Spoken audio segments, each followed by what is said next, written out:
kuweza kufika hatua finali.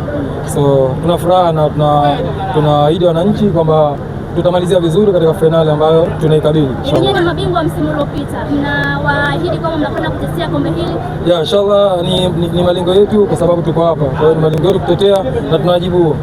Ilikuwa mechi ngumu kiasi gani dhidi ya Azam? Kwa sababu na wao walijiandaa vizuri kuhakikisha wanataka kufika hatua finali, lakini kwa umoja wetu na kujitoa pamoja na juhudi zetu binafsi, basi Mungu atujalia tunaweza kufika hatua finali. Unafikiri upande gani Azam FC walikuwa wamedelay kidogo mpaka nyinyi mkapata mabao ya mapema? Walidelay? Sorry, ndio swala. Upande gani walikuwa hawako vizuri zaidi na mkaweza kupata mabao ya mapema?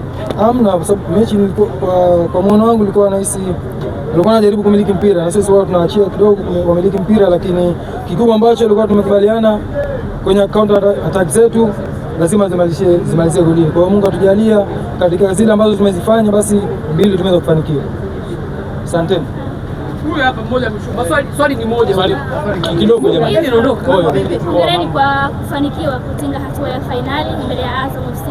Tuambie, mechi imekuwa ngumu kiasi gani, lakini kucheza mechi za mtoano mara mbili mfululizo kuna ugumu gani?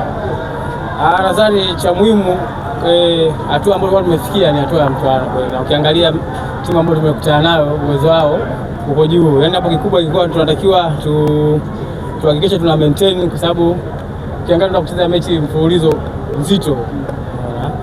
Kwa hiyo tulikuwa tunatakiwa kufanya katika mchezo wa leo ni kuhakikisha tunapata ushindi kwa kadri ambavyo tunaweza. Yaani ilikuwa leo sio mechi ya kusema sisi tuna relax, kwa sababu tuna mechi ngumu mfululizo kama ulivyosema, lakini kikubwa ilikuwa ni kuhakikisha tunashinda na ndio kitu ambacho tumekifanya katika mechi ya leo. Kwenda finali mara ya pili mfululizo, msimu uliopita mlikuwa mabingwa. Hii inawapa alert kwamba mnatakiwa pia kwenda kutetea kombe lenu?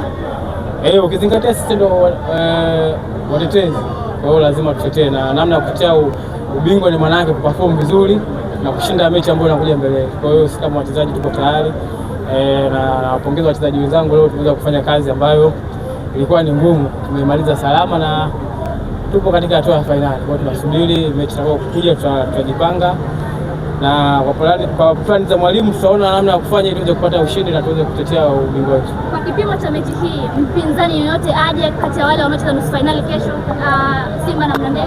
Sasa ukishafika finali, yoyote anayekuja kukutana naye haina haja ya kuchagua, kwa sababu kishaingiza mguu mmoja. Kwa hiyo ina haja ya kuchagua mtu yoyote. Alafu finali ni finali, haimaanishi kwamba wacheza timu ndogo au timu kubwa. Yoyote aje. Sikiliza bana. Hebu tafuta duka ambalo unajua utapata mabati yasiyopauka bana. Miss Buguruni, umetoa wapi mabati mazuri namna hii na imara yenye TBS? Nimeyatoa Tumamgamba Hardware, wakala wa Alaf, wapo Buguruni Chama. Hebu mimi niwaishe nikajenge. Huduma zetu ni rahisi na za kitaalamu.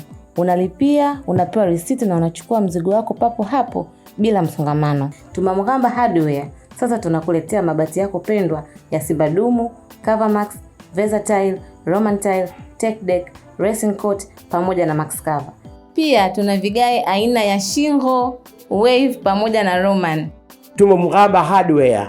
Hapa ndo nyumbani pa mabati ya Alaf. Mabati ya ukweli, bei ya kutabasamu.